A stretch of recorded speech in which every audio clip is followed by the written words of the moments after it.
Hello, once again, thank you for joining us to continue our discussion about the independent review of the Franchising Code of Conduct by Dr. Michael Schaper. In today's discussion, we will cover two topics. In the first part, we will run through the key issues raised by industry bodies that were not addressed in Dr. Schaper's report. And in the second part, we'll touch on the new vehicle efficiency standard and share some thoughts about what dealers can do in planning ahead. My colleague, Michele Harrick, will take part in the discussion today. Michele, over to you.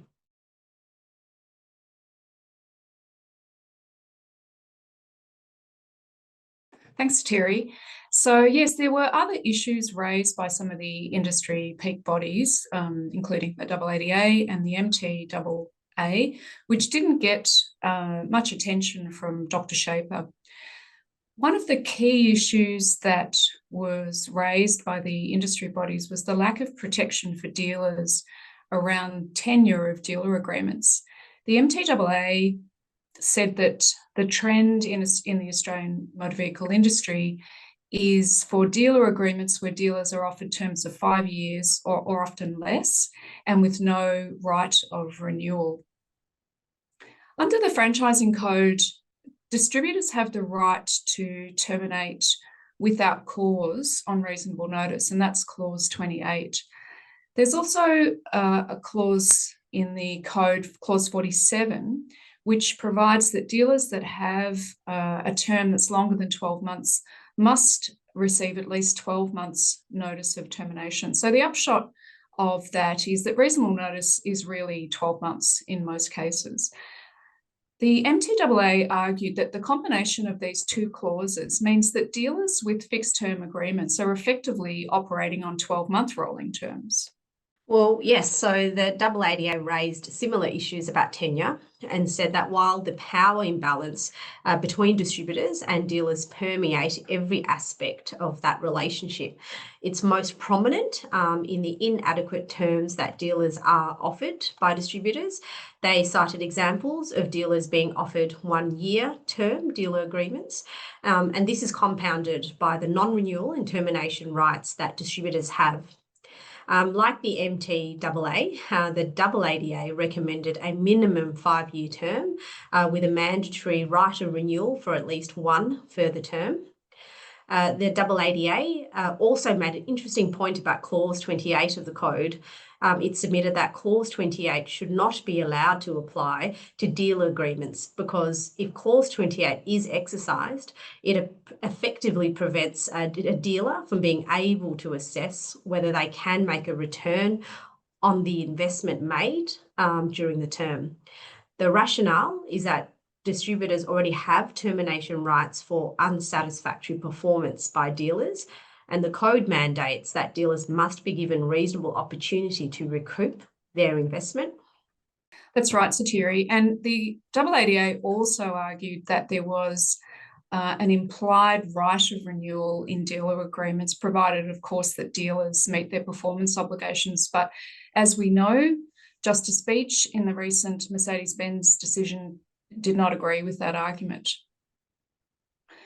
Dr. Schaper also said that most of the respondents to the code review said that the imposition of maximum terms or minimum terms wasn't desirable. And he also went on to say that mandating minimum terms wouldn't address issues about non-renewal of dealer agreements. And he also made it clear that there are no enduring legal rights about renewal of agreements or rights to have the same terms in new agreements. So really no progress there on minimum terms or renewal rights. The MTAA and AADA also made submissions about the unfair contract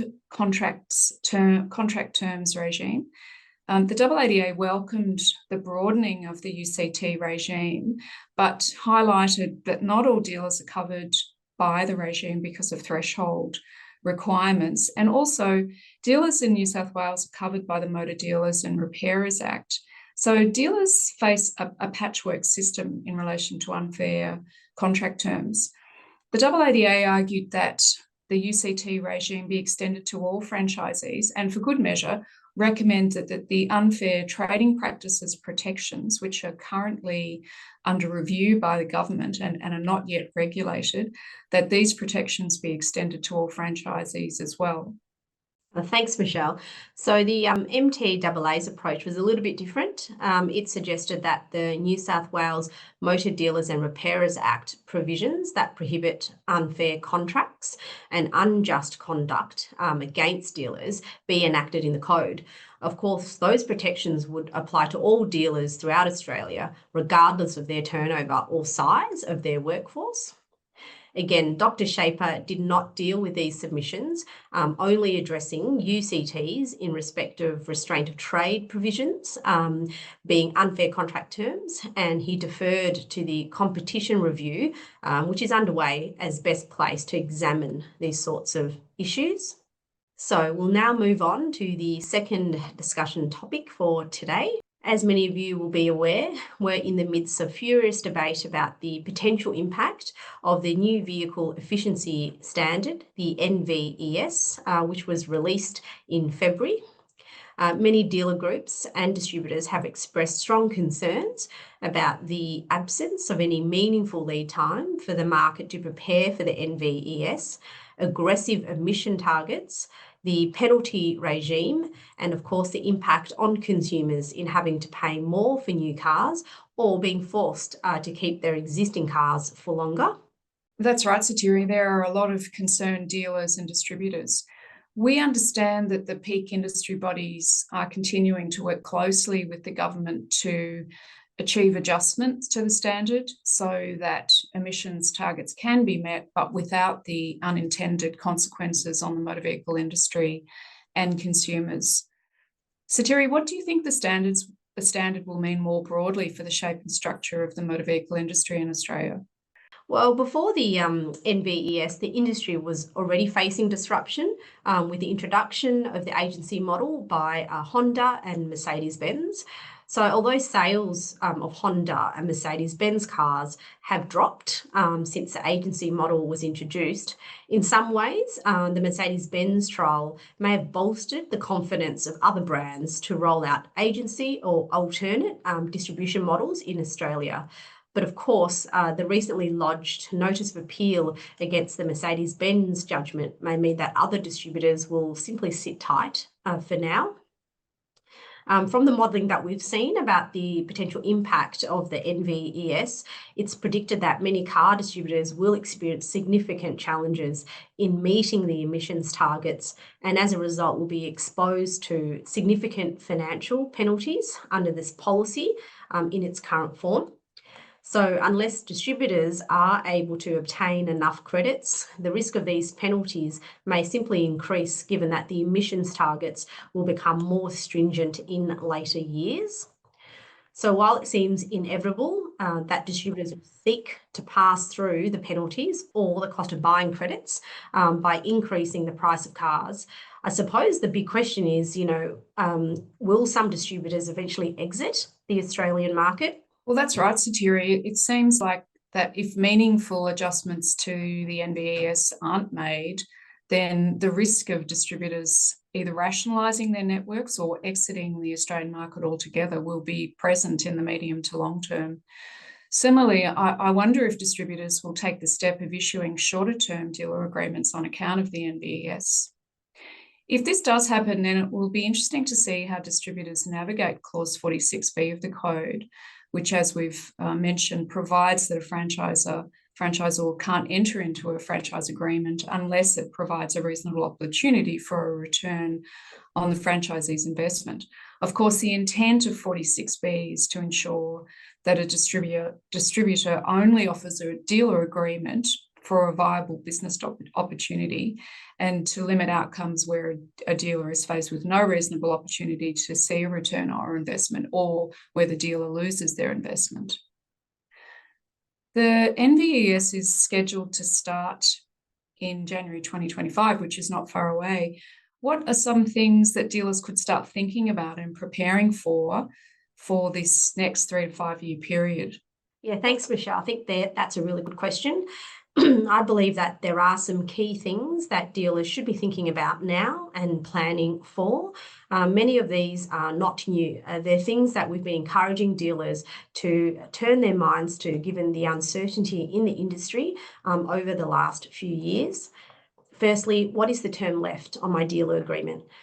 Is the dealer agreement up for renewal in the next 12 or 18 months?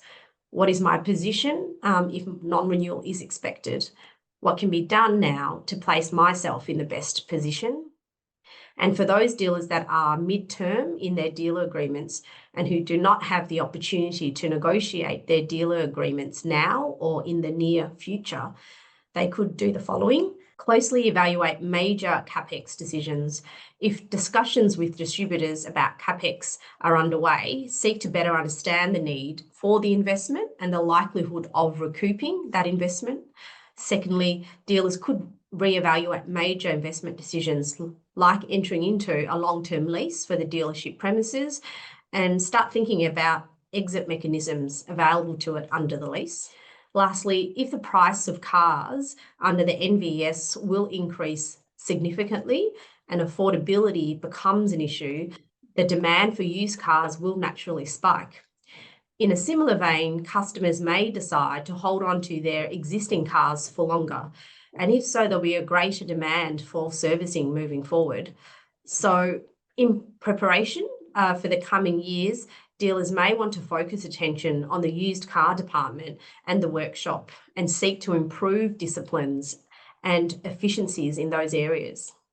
So while we strongly support the efforts of industry associations in respect of the NVES, it's our view that dealers must, in parallel, focus on their dealership and take proactive steps to protect their interests. The NVES presents a network-wide issue. Dealer councils ought to be engaging with the distributor, seeking to inform any strategies the distributor is developing to mitigate the adverse effect of the NVES. So where to from here? Well, government will be carefully considering the findings from the review before it responds. It'll be interesting to see which of the 23 recommendations made by Dr. Schaper will be accepted and progressed. We understand that there is no timeline for the government to respond. In our prior discussion with Peter Van Rompuy about the independent review of the franchising code, we spoke about the prospect of requiring franchisors to be licensed. I think this is one item that all industry associations ought to engage with government about. As for the auto industry specifically, while the issue surrounding compensation for goodwill might pause while the Mercedes-Benz appeal decision progresses, the critical issue about mandating minimum term dealer agreements is one that should continue to be pursued. As demonstrated in the last 5 years, and which the industry was reminded about when the Mercedes-Benz decision was handed down, the law currently does not go far enough to protect the significant investment dealers make in their dealerships. A distributor can lawfully bring about the end of a dealer agreement without having to compensate the dealer, other than for inventory, parts and tools, either by terminating mid-term pursuant to clause 28 of the code for no cause, or simply by issuing a non-renewal notice to the dealer. Well, that brings us to the end of the discussion today. Thank you again for joining us.